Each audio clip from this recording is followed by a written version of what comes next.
자, 실학이다라고 하는 건데요. 자, 실학이다라고 하는 건 어떻게 보면 성리학의 어떤 비판으로부터 이제 진행이 돼요. 그래서 성리학이 당시 조선에 변화됐던 어떤 사회 전반적인 모순이라든지 이런 것들을 설명해주지 못하고 그것들을 올바로 해결해주지 못하기 때문에 실질적인 백성에게 필요한 어떤 사회 개혁론으로서 등장한 것이 바로 실학이다라고 하는 것이죠. 자, 이랬던 실학을 우리가 좀 살펴보면요. 실학을 좀 살펴보면 실질적으로 실학의 어떤 성격이다라고 하는 거 보시면 어떻게 보면 좀 실증적이죠. 실증적이다라고 하는 거, 그죠? 실증적이다라고 하는 어떤 특징점을 좀 볼 수 있고, 그 다음에 우리 민족의 어떤 우수성이나 아니면 그 다음에 민족의 어떤 민의 어떤 그 삶의 어떤 삶에 잘 쓰일 수 있도록 하는 어떤 그런 개혁적이다라고 하는 걸로 봤을 때 민족적이다라고 하는 특징점이 있고, 그 다음에 근대 지향적이다라고 하는 특징.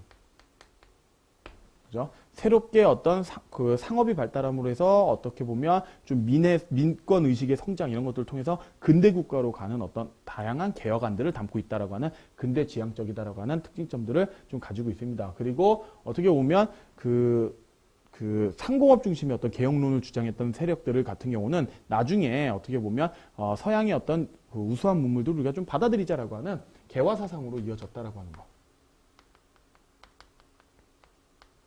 개화 사상으로 전래됐다라고 하는 어떤 의미가 있죠. 실학이다라고 하는 거. 조선 후기 때 실학이. 자, 그 다음에 하지만 분명한 한계점도 있습니다. 어떤 한계점이 있냐면 실학을 연구하고 실학을 주장했던 학자들도 결국엔 근본적으로 성리학자들입니다. 그래서 어떻게 보면 완전히 성리학적 틀을 벗어나지 못했다.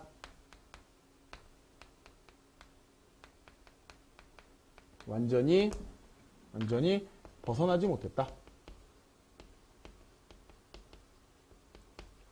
뭐 이런 한계점이 있습니다. 대표적으로 유영원 같은 경우에 보시면 민이 다 평등하면 그죠? 뭐든 다 평등해야 되는데 토지를 나눠줄 때 균전제에 의해서 토지를 나눠서 다 똑같이 나눠줘야 되는데 양반은 양반들끼리 그다음에 일반 농민은 농민들끼리 이렇게 신분을 나눠가지고 신분에 따라서 차등적으로 지급해준다라고 하는 것 자체가 이미 성리학적 틀을 완전히 벗어나지 못한 그런 한계점이다라고 볼 수 있어요. 자, 그리고 어떻게 보면 이들 자체가 중앙 정치에서 권력을 행사하는 사람들이 아닙니다. 그래서 권력에서 조금 먼 사람들끼리 어떤 개혁안으로서 주장하고 있기 때문에 실제 정책에 반영되지 못했다라고 하는, 그죠? 정책에 반영되지 못했다라고 하는 한계점이 분명히 있습니다.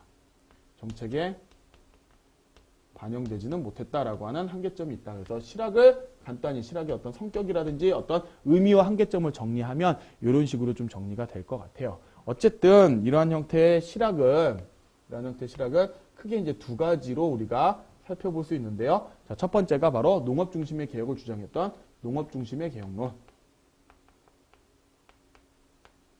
농업 중심의 개혁론이다 라고 하고, 농업 중심의 개혁은 토지를 중심으로 해서 개혁을 진행하려고 했던 그런 내용들이고요. 대표적인 학자가 바로 유형원 같은 학자가 있죠.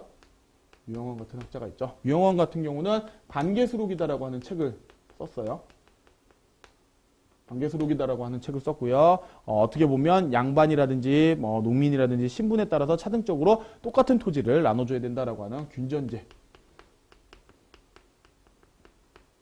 이런 것들을 실시하는 것들을 주장했다라고 하는 거고요. 자, 그 다음에 성호 이익 같은 경우에는 성호사설이다라고 하는 거. 그렇죠? 성호사설이다라고 하는 책을 썼고요. 자, 그 다음에 한전론이다라고 하는 걸 주장했습니다.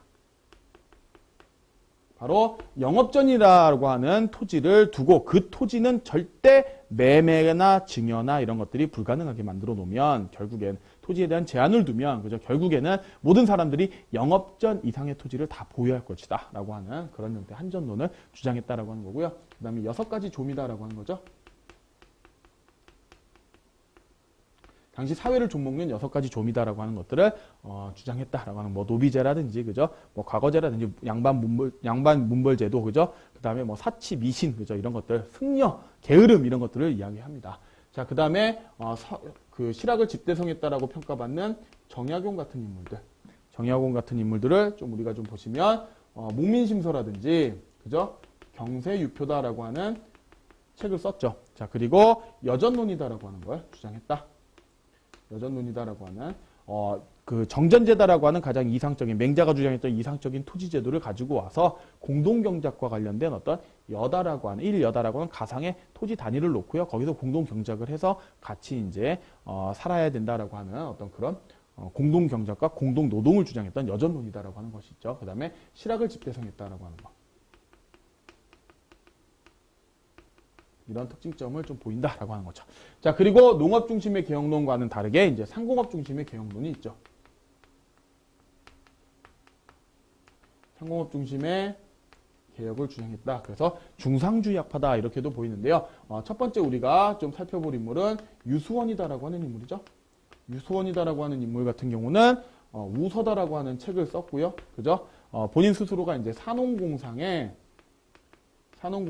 어떤 직업적 평등,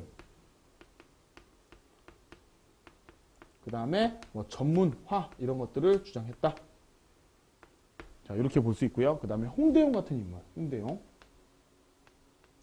홍대용 같은 인물, 의산문답이다라고 하는 책을 썼고요. 그 다음에 중국 중심 어떤 세계관 이런 것들 탈피하고, 그 다음에 천문과 관련된 부분, 천문학과 관련돼서 연관성이 좀 있어서요. 뭐 지전설 이런 것들 주장한 인물이다라고 보시면 되겠고요. 자, 그 다음에 박지원 같은 인물 있죠. 박지원 같은 인물. 그래서 본인이 청나라에 자주 왔다 갔다 하니까 청의 어떤 선진적인 것들을 우리가 받아들여야 된다라고 주장을 했고요. 대표적으로 열하일기 같은 책을 썼다라고 보시면 되겠고, 뭐 양반전, 호질 이런 다양한 책들도 이제 쓰게 됩니다. 당시 사회를 좀 비판하는 허생전 이런 것도 좀 쓰게 되죠. 자, 그리고 열하일기 같은 책들을 좀 썼고요. 그 다음에 수레와 선박, 그죠? 또는 뭐 화폐 사용 이런 것들을 통해서 상공업을 진흥시켜야 된다라는 주장을 했던 인물입니다. 자, 그 다음에 박제가, 규장각 검서관으로서 활약했던 우리 박제가 같은 경우는요, 대표적으로 북학의다라고 하는 책, 여기 안에서 우물론을 주장했다라고 해서, 우물론이 소비를 우물에 비유한 것이죠. 그래서 소비 촉진 이런 것들을 주장했다라고 하는 부분으로서 상공업 중심의 개혁론, 이렇게 여러분들이 정리하시면 되겠습니다. 자, 이 상공업 중심의 개혁론은 북쪽의 청나라의 학문을 받아들이자라고 해서 다른 말로 이제 북학파 실학자들이다 이렇게도 불려요. 북학파 실학자들이다. 바로 대표적인 이제 박지원이나 박제가 또는 이 북학파 실학자들의 사상이 그대로 이어짐으로 해가지고 나중에 어떻게 보면 개화사상에 영향을 미쳤다. 이 실학사상들이 이렇게 좀 같이 생각해서 보시면 될 것 같습니다. 이렇게 해서